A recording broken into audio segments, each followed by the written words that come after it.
Let's mic बयानबाजी। Let's mic बयानबाजी। आइए देखते और सुनते हैं वो कुछ खास बयान जिनका पड़ता है देश दुनिया की घटनाओं पर असर। सबसे पहले बात अयोध्या के एक स्पेशल पार्क की। अयोध्या में रामायण पार्क का निर्माण तेजी से हो रहा है। ये पार्क भगवान राम के जीवन की संपूर्ण झांकी को मूर्तियों के माध्यम से प्रदर्शित करेगा। पार्क के निर्माण में लगे मूर्तिकार ब्रजेश कुमार ने कहा कि यहाँ लगाई जा रही मूर्तियां श्री राम की लीला को जीवंत रूप में दिखाएंगी। यहाँ पर श्री राम के जन्म से लेकर रावण वध तक की सभी प्रतिमाएं लगाई जा रही हैं।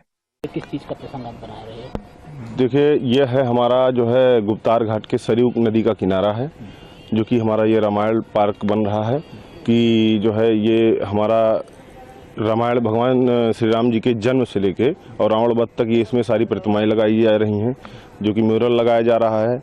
और इसमें यही सब दिखाया जा रहा है कि उनका मतलब जो है जो मेन रोल था हमारा रामायण में, वो मेन चीज़ों की मूर्ति बनाई गई है और वही लगाया जा रहा है यहाँ पे। मूर्ति है जैसे कि हमारा राम रावण युद्ध का है, राम जी की 12 फीट की मूर्ति हमारी, और जो है रावण की हमारी 26 फीट की मूर्ति है, हनुमान जी की हमारी 25 फीट की मूर्ति है, और हमारी लक्ष्मण जी की और राम जी की मूर्ति है 12 फीट की, हनुमान जी की हमारी 8 फीट की बैठे हुए में, और जो है भविष्ण जी की मूर्ति है, और वैद्य जी की मूर्ति है, और हमारा जो है उनका जटायु जी की मूर्ति है, और मतलब जो है इनका स्वर्ण मृग की मूर्ति है। मतलब पूरे प्रसंग को दिखाया? हाँ, पूरे प्रसंग को हमारा दिखाया गया है और बाल कांड से लेकर हर चीज़ मेरा म्यूरल में दिखाया गया है।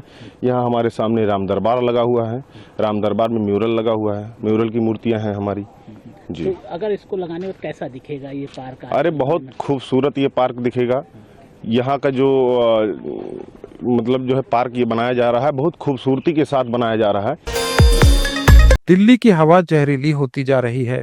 राष्ट्रीय राजधानी में नागरिकों ने साफ हवा की मांग को लेकर प्रदर्शन किया। स्वच्छ वायु आंदोलन के बैनर तले कई इलाकों में लोगों ने शांतिपूर्ण तरीके से प्रदर्शन किया। दिल्ली की रहने वाली नेहा ने कहा कि हमारा सिर्फ एक मुद्दा है, क्लीन एयर। ये समस्या कई साल से चल रही है, लेकिन कोई ठोस कदम नहीं उठाए जा रहे। ये हमारे संवैधानिक अधिकारों का उल्लंघन है। हम पिछले 10 साल से संघर्ष कर रहे हैं, लेकिन किसी को नागरिकों के स्वास्थ्य और अधिकारों की परवाह नहीं है। नेहा जी, आप लोग प्रोटेस्ट कर रहे हैं कॉन्स्टिट्यूशन हाथ में लेकर, क्या मुद्दे हैं? आप लोग किन चीजों की मांग कर रहे हैं? हमारा एक ही मुद्दा है, वो है साफ हवा का। और ये प्रॉब्लम बहुत सालों से चल रही है, लेकिन कोई एक्शन नहीं लिया जा रहा है। ये हमारे कॉन्स्टिट्यूशनल राइट्स का वायलेशन है और कोई ना कोई एक्शन लेना जरूरी है। हम 10 साल से इस बात से जूझ रहे हैं। हर बार हमें कुछ ना कुछ बोल के टरका दिया जाता है, लेकिन किसी को नहीं पड़ी है सिटीजन्स की हेल्थ की, सिटीजन्स के राइट की। It is a violation of article 21, our right to life. We don't have clean air to breathe. मुझे नहीं पता हम किस चीज का इंतजार कर रहे हैं और हम क्यों नहीं एक्शन ले रहे हैं। यहाँ पे इतनी सारी पुलिस खड़ी है, यहाँ पे पीसफुल प्रोटेस्ट चल रहा है, लेकिन हम लोगों को धक्के मार के निकाला गया है, लोगों को घसीटा गया है, बसों में भरा गया है। हमें प्रोटेस्ट करने का भी अधिकार नहीं है। ये हमारे आर्टिकल 19 का भी वायलेशन है।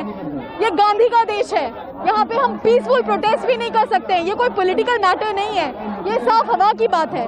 अगर हम इस बारे में भी बात नहीं करेंगे तो हम किस बारे में बात करेंगे? पुलिस तो कह रही है हमने डिटेन नहीं किया है, हम लोग बस समझा रहे हैं इन्हें। हमारे सामने मुझे धक्का मारा गया है। क्या ये समझाने का तरीका होता है? धक्के मार के घसीट के लेके गए हैं लोगों को, यंग चिल्ड्रन। ये कोई समझाने का तरीका होता है? और क्या समझाना चाहते हैं ये पुलिस जो यहाँ पे खड़ी, इनको नहीं दिख रहा है क्या कितना पोल्यूशन है? क्या समझाना चाहते हैं? डॉक्टर्स कह रहे हैं। राहुल गांधी ने दिल्ली के इंडिया गेट पर साफ हवा की मांग को लेकर हो रहे शांतिपूर्ण तरीके से धरने पर पुलिस कार्रवाई की कड़ी निंदा की। उन्होंने एक्स पर लिखा कि साफ हवा का अधिकार एक मूलभूत मानव अधिकार है और शांतिपूर्ण प्रदर्शन के अधिकार की रक्षा हमारा संविधान करता है। राहुल ने सरकार पर आरोप लगाते हुए कहा कि करोड़ों भारतीयों की सेहत को प्रभावित कर रहा प्रदूषण बच्चों और राष्ट्र के भविष्य के लिए खतरा है। चीन के शंघाई और नई दिल्ली के बीच 2 साल से ज्यादा के समय के बाद सीधे उड़ानें फिर से शुरू हो गई हैं। इस रूट पर पहली फ्लाइट आने पर भारतीय वाणिज्य दूतावास के कॉन्सल जनरल प्रतीक माथुर ने यात्रियों का स्वागत किया। कोविड के बाद से दोनों देशों के बीच रेगुलर कमर्शियल उड़ानें प्रभावित थीं।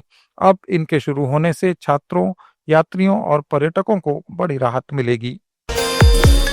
हरियाणा में वोटर लिस्ट में कथित छेड़छाड़ के मामले को लेकर कांग्रेस सांसद दीपेंद्र हुड्डा ने चुनाव आयोग और बीजेपी पर गंभीर आरोप लगाए। उन्होंने कहा कि चुनाव आयोग की भूमिका पर सवाल खड़े हो रहे हैं और इस मामले की निष्पक्ष जांच होनी चाहिए। हुड्डा ने कहा कि हरियाणा में मतदाता सूची में बड़े पैमाने पर गड़बड़ी की गई है। जिन तथ्यों प्रमाणों के साथ राहुल गांधी जी ने हरियाणा में जिस व्यापक स्तर पर चुनाव आयोग ने भाजपा से मिलीभगत करके मतदाता सूची में हेरफेर करने का काम किया है, जिससे चुनाव के नतीजों को प्रभावित करने का जो काम किया है, जिस प्रामाणिकता से सारी बातें रखी गई हैं, ये साबित हो गया है कि ज्ञानेश कुमार मुख्य चुनाव आयुक्त नहीं, भाजपा के मुख्य पन्ना प्रमुख के रूप में भाजपा की मदद कर रहे हैं। निष्पक्ष चुनाव हुए नहीं, ना हरियाणा में ना देश के बाकी हिस्सों में जहां भाजपा को कहीं चुनौती मिलती है तो भाजपा इन हथकंडों को अपनाने का कार्य करती है।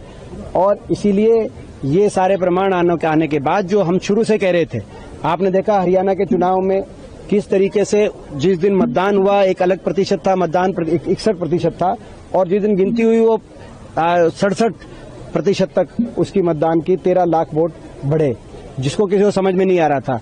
हर पोस्टल बैलेट की जब गिनती हुई तो 73 हलकों में कांग्रेस की लीड आई और भाजपा केवल 17 हलकों में तक थी, जबकि हरियाणा का इतिहास रहा है जिस भी इस पार्टी के पोस्टल बैलेट में लीड आती है उसी पार्टी की सरकार बनती है। 2019 में भाजपा की लीड आई थी, लेकिन इस चुनाव में 73। पश्चिम बंगाल के बीजेपी नेता दिलीप घोष ने विपक्षी दलों पर निशाना साधा। उन्होंने वोटिंग प्रोसेस पर सवाल उठाने वालों को आड़े हाथों लिया और कहा कि अगर वोट चोरी हुई है तो कांग्रेस कैसे जीतती है। उन्होंने विपक्षी दलों पर आरोप लगाया कि जब चुनावी नतीजे उनके पक्ष में नहीं आते तब वे ईवीएम और मतदान प्रक्रिया पर सवाल खड़े करने लगते हैं। राहुल गांधी बोला है क्लियरली वोट चोरी हुआ है, 25 लाख वोट चोरी हुआ है। कितना वोट चोरी हुआ है, कैसे हुआ है, फिर कांग्रेस जीतता कैसे है? कांग्रेस भी वोट चोरी कर रहा है क्या? ये सब बकवास करने से कोई फायदा नहीं है। जितना थोड़ा भी बचा है बिहार में कांग्रेस, इसी चुनाव में साफ हो जाएगा। एआईएमआईएम के नेता वारिस पठान ने आरएसएस प्रमुख मोहन भागवत के बयान पर पलटवार करते हुए आरएसएस पर तिरंगे का अपमान करने का आरोप लगाया। पठान ने कहा कि आरएसएस ने लंबे समय तक अपने नागपुर मुख्यालय पर तिरंगा नहीं फहराया और 52 साल तक तिरंगे को नहीं अपनाया। एक समय इनके लिए तिरंगा अपशकुन माना जाता था और अब ये राष्ट्रीयता की बातें कर रहे हैं। रजिस्ट्रेशन को लेकर सवाल किया गया आरएसएस के प्रमुख मोहन भागवत जी को लेकर, तो उन्होंने कहा है कि 1925 में जब रजिस्ट्रेशन तब क्या अंग्रेजी से हम कराते थे क्या, ऐसा उन्होंने सवाल किया। तो वहीं वो भी कह रहे हैं कि जो भी हिंदू धर्म है वो भी रजिस्ट्रेशन नहीं है। ऐसे देखिए मोहन भागवत और ये आरएसएस, ये वो आरएसएस है जिसने 52 साल तक हमारे तिरंगे का अपमान किया। इन्होंने इनके नागपुर के हेडक्वार्टर के ऊपर अपने तिरंगे को कभी नहीं लहराया। इनके लिए हमारा तिरंगा जो था अब शुगुन था, उनके लिए तो भगवा कलर शुगुन था। अब ये इस तरह की बात कर रहे हैं, इन पे तो बैंड लग गया था, बैंड हटाया गया था काफी शर्तों के साथ कि आप पॉलिटिकल सियासत में हिस्सा नहीं लेंगे, आप जो दंगा फसाद कराते वो सब भाषाएं नहीं यूज करेंगे, क्योंकि आरएसएस से ही प्रभावित होकर जो देश का सबसे पहला आतंकवादी था नथुराम गोडसे, उसने हमारे father of nation Mahatma Gandhi का कत्ल कर दिया था। हम तो नथुराम गोडसे को देश का सबसे पहला आतंकवादी बोलते हैं। अभी इस तरह का बताइए रजिस्टर्ड ऑर्गेनाइजेशन क्यों नहीं रजिस्टर किया आपने? तो आरएसएस को फंडिंग कहां से आती है, सवाल तो ये भी लोग कर रहे हैं। तो ये इनका कथनी करनी में बहुत फर्क है। ये क्या बोल रहे हैं क्या नहीं कर रहे इनको समझ में ही नहीं आ रहा है। और ये और बीजेपी और आरएसएस तो एक ही चीज है ना, एक ही शाख के दो वो है। अब जंग आजादी में इनका क्या योगदान था जरा पूछिए, कुछ भी नहीं। तो माफीनामे पे माफीनामे दिए जा रहे थे ना इनके लोग तो, जबकि मुसलमानों ने अपनी जानें गंवाई, भारत देश को आजाद कराने में पूरा योगदान रहा है। मगर इनका एक ही काम है नफरत फैलाना, उसके सिवा इनका कुछ नहीं है। ईरान ने इस बार इजरायली हमलों के जवाब में अपनी प्रतिक्रिया को और कठोर बनाने की घोषणा की है। न्यूयॉर्क टाइम्स की एक रिपोर्ट के मुताबिक जून 2025 में 12 दिनों में करीब 500 मिसाइलों से हमला करने के बाद अब ईरान करीब 2000 मिसाइलें एक साथ दागने की तैयारी में है। ये पिछले हमले की तुलना में 4 गुना ज्यादा है, जिससे मिडिल ईस्ट की सिक्योरिटी पोजीशन टेंस हो गई है।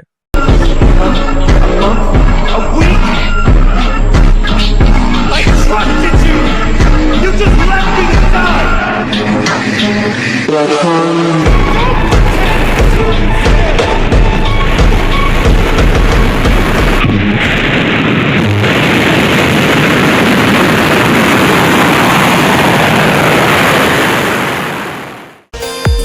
राष्ट्रपति द्रौपदी मुर्मू अंगोला के दौरे पर हैं। उन्होंने एनर्जी सिक्योरिटी में भारत की भूमिका की सराहना की।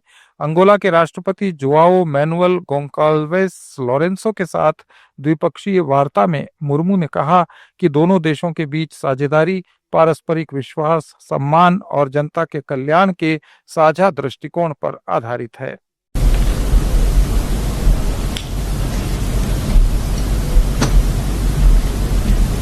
मुझे लुआंडा आकर बहुत खुशी हो रही है।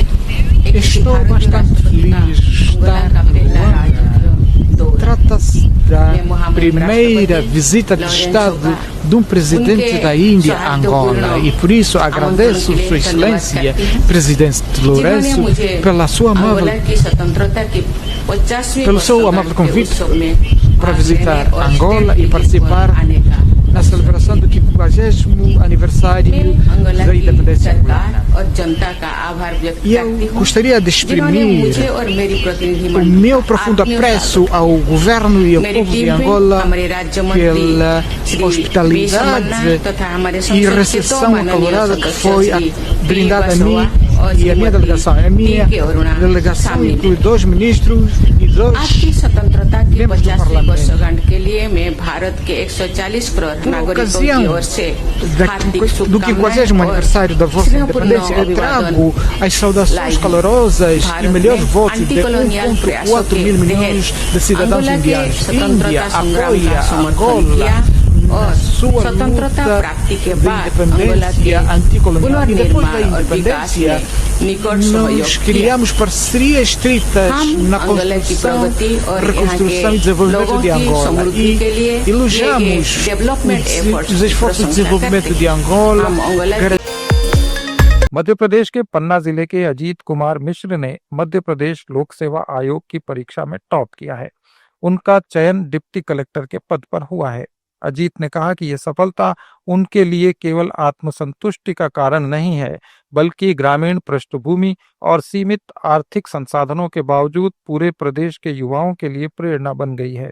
उन्होंने कहा कि मेरे पिता एक साधारण किसान हैं, खेती से आय बहुत अधिक नहीं होती, इसलिए वे बच्चों को ट्यूशन भी पढ़ाते हैं। इससे पहले सर 2024 के रिजल्ट में मेरा सिलेक्शन असिस्टेंट डायरेक्टर फाइनेंस में हुआ था। फैमिली बैकग्राउंड सर, मेरे पिताजी सामान्य कृषक हैं और आजीविका चलाने के लिए प्राइवेट टीचिंग का काम भी वो करते हैं और माताजी गृहिणी गांव में सर, पन्ना जिले के अंतर्गत गुनौर तहसील है सर, उसमें एक छोटा सा ग्राम है महरामपुर, वहाँ कई सर निवासी हुए। सर परेशानी आर्थिक परेशानियाँ सर उठानी पड़ी। कई बार ऐसा होता था कि उतनी इनकम नहीं होती थी और अफोर्ड करने के लिए, लेकिन सर अच्छे से पढ़ा, स्कॉलरशिप वगैरह लगातार मिलती रही, तो उनसे ही जो स्कॉलरशिप मिलती थी उनसे सेविंग्स करी और उन्हीं के माध्यम से कोचिंग सहकार संस्थान में सर मैंने एक अच्छा कार्यक्रम में भाग लिया हूँ और अंततः sir as a deputy collector. जी सर, मैंने ग्रेजुएशन सर 2016 से 19 के बीच शासकीय होलकर विज्ञान महाविद्यालय इंदौर से BSc किया। जॉब भी करते रहे इंदौर में कहीं? नहीं सर, जॉब नहीं करी। नहीं सर, जॉब नहीं करी, मुझे सर स्कॉलर। त्रिपुरा के मुख्यमंत्री मानिक साहा ने सरदार वल्लभ भाई पटेल की 150वीं जयंती के अवसर पर अगरतला में सरदार @150 यूनिटी मार्च को हरी झंडी दिखाकर रवाना किया। साहा ने कार्यक्रम के दौरान लोगों को एकता की शपथ दिलाई, सभी से सामाजिक सौहार्द और राष्ट्रीय एकजुटता को बनाए रखने का आह्वान किया। भारत गठने আমার অবদান রাখব এবং অন্যদেরও একই পথে অনুপ্রাণিত করব। জয় Hind.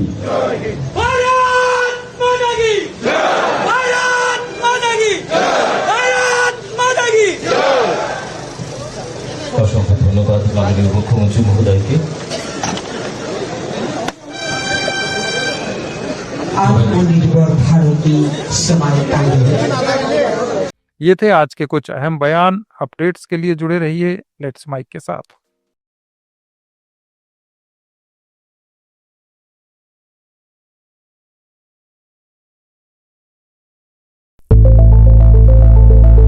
It's time for news.